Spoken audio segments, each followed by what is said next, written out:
पूरे देश में इन दिनों समान नागरिक संहिता को लेकर चर्चा है, जहां इसी विषय पर एक कार्यक्रम का आयोजन प्रदेश की आर्थिक राजधानी इंदौर में दामिनी की ओर से आयोजित किया गया, जिसमें सभी धर्मों की महिलाओं के साथ ही प्रबुद्धजनों ने मंथन करते हुए आवश्यक चर्चा की। इसी पर देखिए ये खास रिपोर्ट। शहर के रिगल चौराहे स्थित प्रीतमलाल दुआ सभागृह में आयोजित हुए कार्यक्रम में सामाजिक कार्यकर्ता doctor Mala Singh Thakur, Ruchi Masih, doctor Irshan Khan, Richa Sem Pawari, Rasida Sheikh, professor Milind Dandekar, doctor Priyanka Mokshma समेत प्रबुद्ध जनों ने हिस्सा लिया। इस दौरान सभी धर्मों की महिलाओं के साथ ही प्रबुद्ध जनों ने मंथन करते हुए आवश्यक चर्चा की। सुचित्रा जी का स्वागत करें। जो बच्चे हैं सर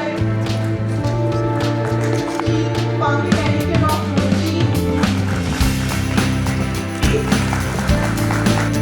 आप यहाँ आए और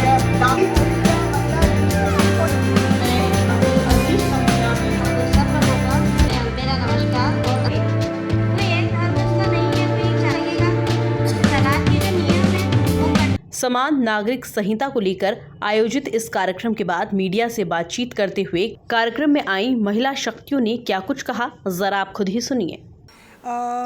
यूसीसी पे कार्यक्रम करने की जो दामिनी की इच्छा थी वो इसी कारण से हुई कि हम ये समझते हैं कि जो दामिनी को जिस तरह से देखा जाता है वो ये है कि जो प्रोफेशनल लेडीज़ हैं सोसाइटी में वो ये मानती हैं कि अगर दामिनी कोई ऑर्गेनाइज़ कर रही है इवेंट तो कुछ ना कुछ हम घर लेके जाएंगे। यूसीसी एक नया आइडियोलॉजी है, एक थॉट प्रोसेस है और लोगों को इसके बारे में बहुत जागरूकता नहीं है और वर्किंग वुमेन को तो स्पेशली नहीं है क्योंकि वो काम में इतनी व्यस्त है कि उसको आधी अधूरी जानकारी है। तो जानकारी को पूरा करने के लिए ज़रूरी है कि यूसीसी के बारे में सही जानकारी दे दी जाए और इसीलिए ये ऑर्गेनाइज़ किया गया है। और उसमें हमारे 4 स्पीकर्स आए हैं, जिसमें से एक डॉक्टर इशरत खानम हैं, रुचि जी हैं। हमने सभी धर्म के लोग, ईसाई, मुस्लिम, हिंदू, सभी धर्म के लोगों को यहाँ इनवाइट किया है और क्योंकि हमें लगता है सभी धर्म के लिए जो यूसीसी है ये इम्पॉर्टेंट है, तो इसमें दिमाग में कहीं धर्म ना आए उसको ध्यान रख के हमने स्पीकर बुलाए हैं। यूसीसी के बारे में कुछ चर्चा करना चाह रहे हैं। जैसा कि आप सभी लोग जानते हैं कि इस समय हर ओर यूसीसी की चर्चा हो रही है, तो इसको हम कहीं ना कहीं सबसे पहले यदि हम किसी बारे में चर्चा करते हैं तो हमें मालूम होना चाहिए कि यूसीसी क्या है, इसका ओरिजिन कैसे हुआ या हम इसके बारे में क्या विचार रखते हैं। तो जहाँ तक मैं समझती हूँ यूसीसी की जो अवधारणा है उसकी नींव करीब 200 वर्ष पहले पड़ गई थी। जब ब्रिटिशर्स ने लॉ को कोडिफाइड किया तब उसके तुरंत बाद यदि आप सब जानते हो तो हमारे देश में एक सशस्त्र क्रांति हुई थी 1857 की। तो उस समय अंग्रेज़ों ने इस चीज़ को भांप लिया था कि यदि भारतवर्ष एक रहेगा तो इन पर राज करना बड़ा कठिन हो जाएगा। तो उस समय उन्होंने जानबूझकर ऐसे कानूनों को प्रोत्साहन दिया जहाँ की हिंदू और अन्य वर्ग अलग अलग भागों में बंट गए और उस तुष्टीकरण की राजनीति को हम 200 साल से लेकर आ रहे हैं।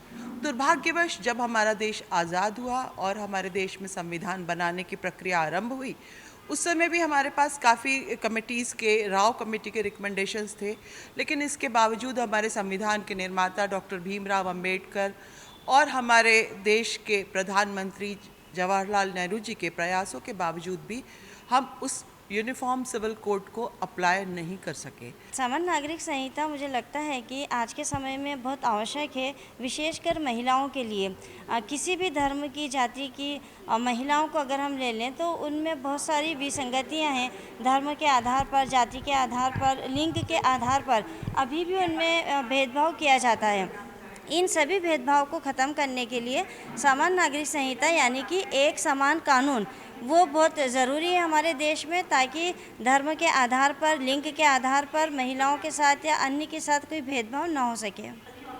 समान नागरिक संहिता विषय में आज यहाँ पर प्रबोधन रखा गया है। ऐसी सभी महिलाएं जो अलग अलग क्षेत्रों में काम करती हैं और अपना दखल रखती हैं, ऐसी सभी महिलाओं को आज दामिनी ने यहाँ आमंत्रित किया है देवी अहिल्या महिला इनिशिएटिव फॉर नेशनल इंटीग्रिटी। तो नेशनल इंटीग्रिटी की जब हम बात करते हैं तो स्वाभाविक है कि हम सब एक हैं, किसी भी प्रकार का कानून किसी एक के लिए कुछ और दूसरे के लिए कुछ और नहीं हो सकता। इसी के जागरण भाव से आज इस आयोजन को यहाँ रखा गया है। मैसेफ रुचि मसीह और मैं रुचिज़ मंत्रा ऑफ नेचुरल डाइट से संबंधित हूँ। मैं प्रोपराइटर और डायरेक्टर हूँ उस कंपनी की, और मैं यहाँ कहना चाहती हूँ कि समत्व योग उज्जयते, समता में ही योग की भावना है और सब कुछ समता से ही निर्भर करता है। क्योंकि यहाँ हम ये बात नहीं कर रहे हैं कि एक महिला या पुरुष, एक जाति या धर्म की समानता की बात हो रही है, और हर इंसान को समानता एक नागरिकता का अधिकार है, जो कि हम एक बेसिक समझते हैं। एक बच्चे को, एक बड़े को, एक पुरुष को और एक महिला को समानता से न्याय मिलना चाहिए। बस यही यूसीसी है। Thank you. मैं रिचा सैम पावरी, जो ये यूनिफॉर्म सिविल कोड का जो मुद्दा चल रहा है, इसके मैं पूरे समर्थन में हूँ।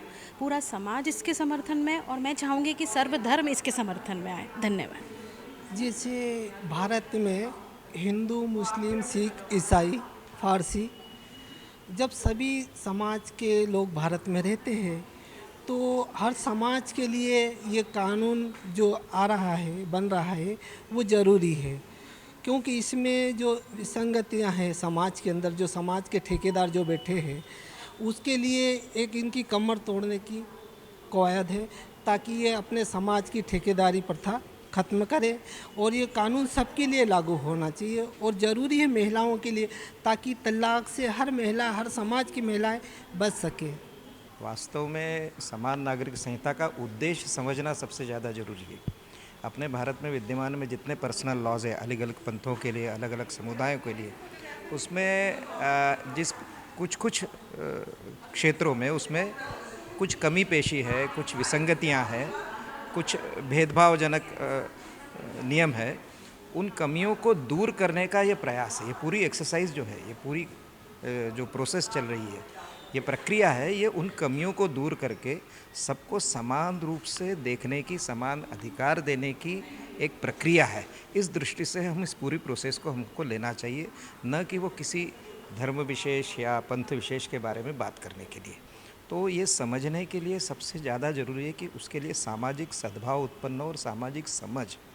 तो यूसीसी के संदर्भ में संपूर्ण भारतीय समाज में एक समझ विकसित करना, यह इस प्रकार के कार्यक्रमों का उद्देश्य है। कुल मिलाकर देखा जाए तो पूरे देश में इन दिनों समान नागरिक संहिता को लेकर चर्चा है, जहां इसी विषय पर एक कार्यक्रम का आयोजन प्रदेश की आर्थिक राजधानी इंदौर में दामिनी की ओर से आयोजित किया गया, जिसमें सभी धर्मों की महिलाओं के साथ ही प्रबुद्ध जनों ने मंथन करते हुए आवश्यक चर्चा की। Bureau report, MP news, Indore.